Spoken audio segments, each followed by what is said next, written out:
Once upon a time, there was a man I was engaged to, someone I thought I'd spend my life with. But fate had other plans, all thanks to my sister. In those dark days, I was devastated.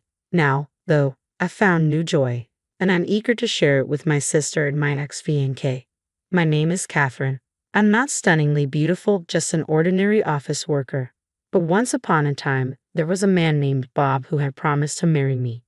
Bob was the handsome type with a career in a prestigious firm, the kind of guy people called a catch. We were blissfully happy in a way that made me believe it would never end.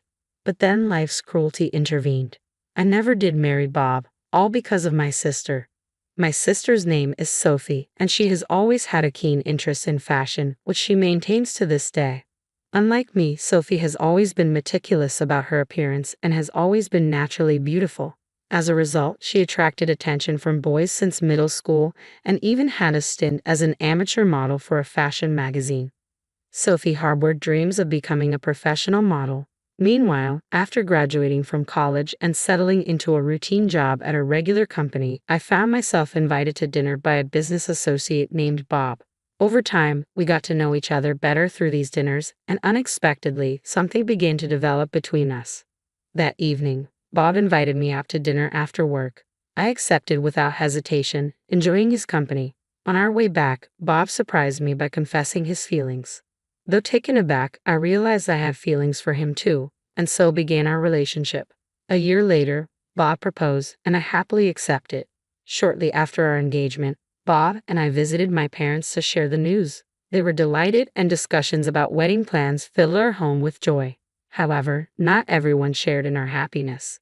That person was my younger sister, Sophie. Sophie was shocked to hear about my engagement, and even more so when she met Bob. Always popular and admired for her looks, Sophie had a history of dismissing my more reserved romantic life. "I don't want my embarrassing sister to ruin my reputation," she would often say. Seeing me, whom she considered less socially adept, marry a successful man from a prestigious company before her seemed to bruise her pride deeply. Yet I remained unaware of Sophie's true feelings, oblivious to her subtle disdain. Looking back, I should have noticed her demeanor then. One day, Sophie casually asked, "Since you're going to be my brother-in-law, can we exchange contact information?" Bob and I saw no reason to refuse, so we exchanged numbers without hesitation. As I neared the end of my job tenure, there were many late nights spent wrapping up projects. Then, on a day when my parents were away, Sophie put her plan into motion, a plan she likely devised long before. Knowing I would soon leave our family home to live with Bob, Sophie seized her opportunity.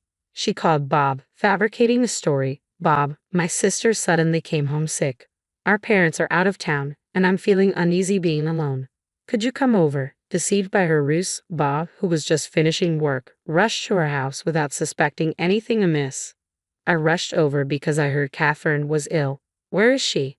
Bob's concern was palpable, and naturally, he assumed I was home. But Sophie quickly admitted, "I'm sorry, Bob. I lied to you. My sister isn't sick, she's still at work." Instead of anger, Bob responded with a puzzled expression. "Why would you lie about that?" Sophie, visibly nervous, began to explain. Meanwhile, after finishing my workday, I arrived home to an unexpected sight. Bob was there. Despite the surprise, I greeted him cheerfully. "Oh, you're here. What's up?" Little did I know, this moment would soon bring the deepest despair and sadness I had ever known. "Catherine, I'm sorry. I think we should break up." Bob's words hit me like a sudden storm. Unable to grasp their meaning at first, I stammered, "What? Are you serious? Break up? What's going on?" As I pressed for answers, Sophie entered the room, casting an uneasy atmosphere over us all. "Catherine, the truth is, I've been seeing Sophie. I'm sorry, but I've fallen in love with her more than I realized." Bob's words left me stunned and confused. Still reeling from the shock, Sophie added, "I'm sorry, Catherine, but Bob has decided to marry me." I felt utterly lost and devastated. Then Sophie, with an awkward attempt at comfort, said, "You might not want to attend our wedding ceremony, but please come to the reception, won't you?" Tears were all I could manage. Sophie had stolen my fiancé away from me. I felt abandoned, and the pain was overwhelming. My parents were deeply concerned, watching helplessly as I withdrew into my room. Having already quit my job, I felt utterly powerless. Messages from my former coworkers asking about the wedding plans only intensified my sorrow. I could only reply, explaining it would be a simple family affair. Months later, I found myself in a new and unfamiliar place, determined to begin anew and find true happiness. After the painful breakup with Bob, I had withdrawn for a time, but a newfound determination welled up inside me. Why should I continue to suffer? It was time to move on. Things progressed swiftly from there. I spoke with my parents, deciding to leave home and start afresh in a completely different environment. The new place was serene, surrounded by lush greenery. My parents supported my decision wholeheartedly, assisting me greatly with the relocation. Shortly after settling in, while taking a moment to relax, my mom approached me with surprising news. "You were in your room. Bob visited. He explained everything that happened between you two and apologized."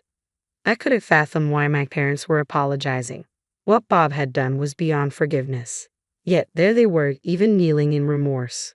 "We've also heard about Sophie. We understand you can't forgive her, Catherine, but she's our daughter too," my parents explained, visibly torn. My parents were deeply troubled by Sophie's actions, knowing the pain she had caused me. Despite their disapproval, Sophie seemed to have made her choice and went to Bob. From then on, Bob began a daily ritual of coming to our house, pleading for forgiveness and seeking approval for his marriage to Sophie. Faced with Bob's persistence, my parents eventually felt compelled to relent. That's why they apologized to me for accepting his union with Sophie. "I honestly don't dwell on it anymore, but I understand how you feel," I replied with a bittersweet smile, holding back the tears. My mom was visibly emotional, while my dad wore a pained expression of apology. Despite everything, I reassured him, "When I have children, I'll lean on you both a lot."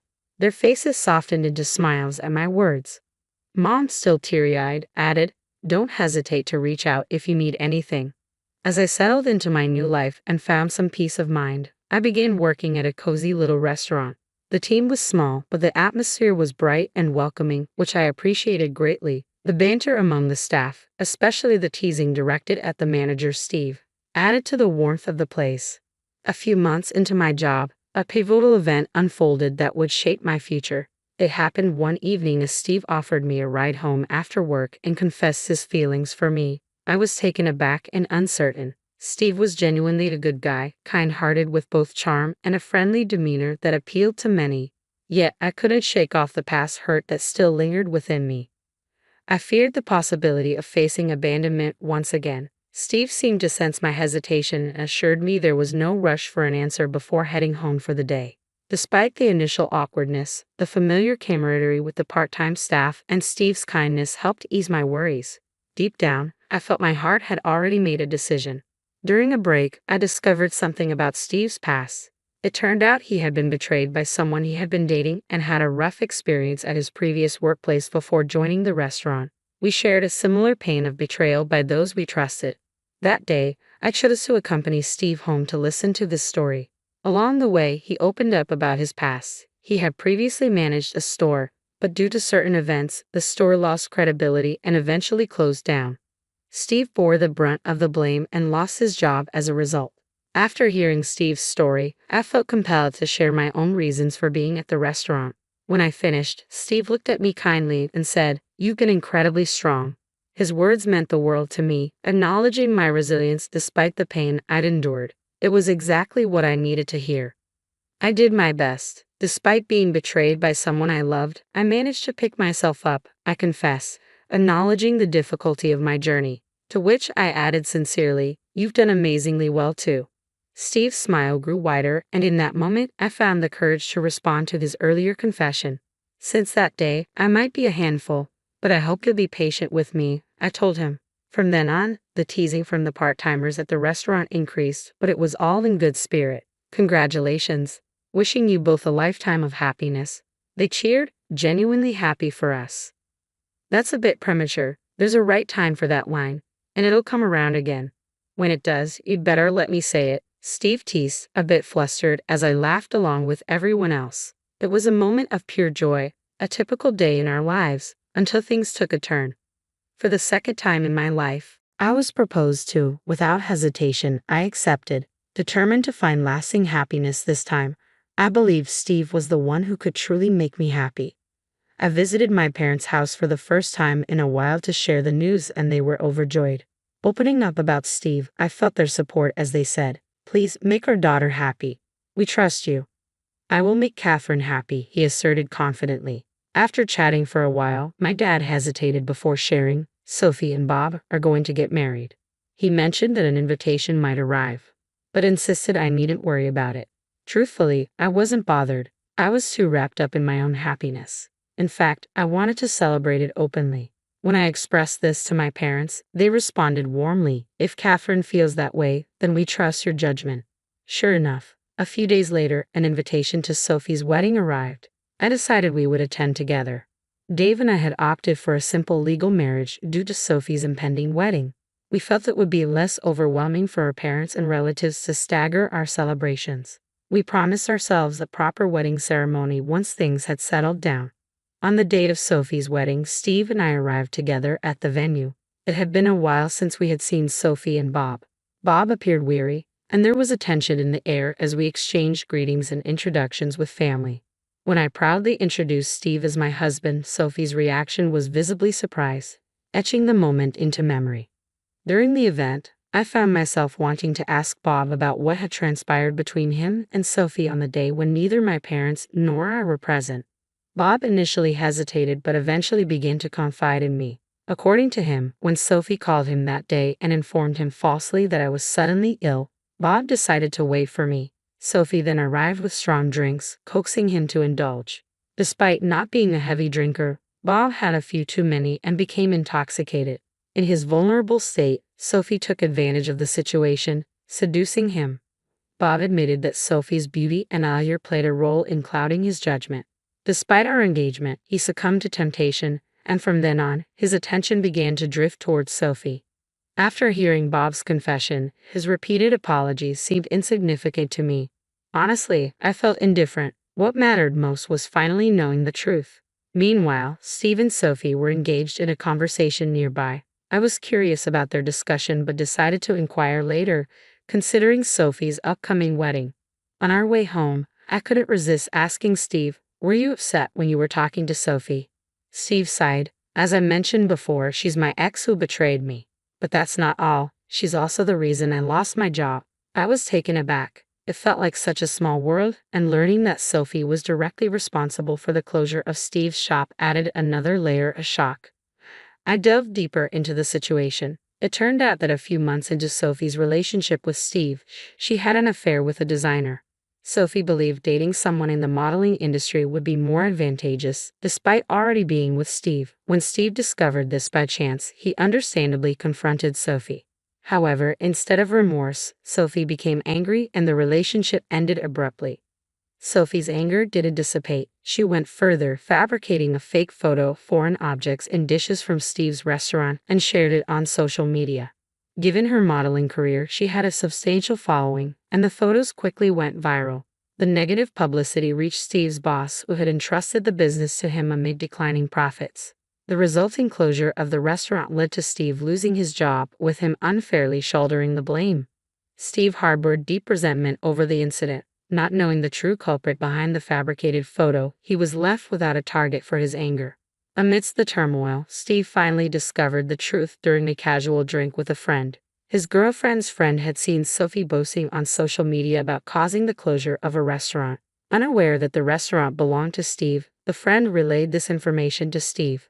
Though Steve now knew who was responsible, it was too late to take any action, so he resolved to make a fresh start elsewhere. It was then that Steve and I crossed paths. I approached Steve with an apology. "I'm sorry for what my sister did. I'm the sister of the person who caused so much trouble in your life. I didn't know how to face you. I was afraid you might hate me." Steve's response was unexpectedly kind. "It's all in the past, Catherine. None of this was your fault." His words brought me immense relief, reaffirming our decision to pursue happiness together once more. Later, Sophie faced consequences for her actions. She had arranged a photo shoot at an unexpected location, our home, known for its lush greenery and picturesque backdrop, ideal for modeling. The shoot was evidently part of her ambition to pursue a modeling career. The incident took place during dinner at a restaurant she had visited, which happened to be Steve's. Since I no longer worked at Steve's restaurant, I heard about this incident afterward. Upon recognizing Sophie at the entrance, Steve promptly intervened, stating firmly, I'm sorry, but I can't allow you to enter. He refused Sophie and her group access, prompting the staff to inquire about the situation. Steve proceeded to disclose Sophie's past actions and the hardships he had endured because of her. She has a criminal record, and I have evidence to support it. I can't risk a repeat of past troubles, so I must refuse her entry. There was stunned silence among the staff, and Sophie visibly paled at Steve's words.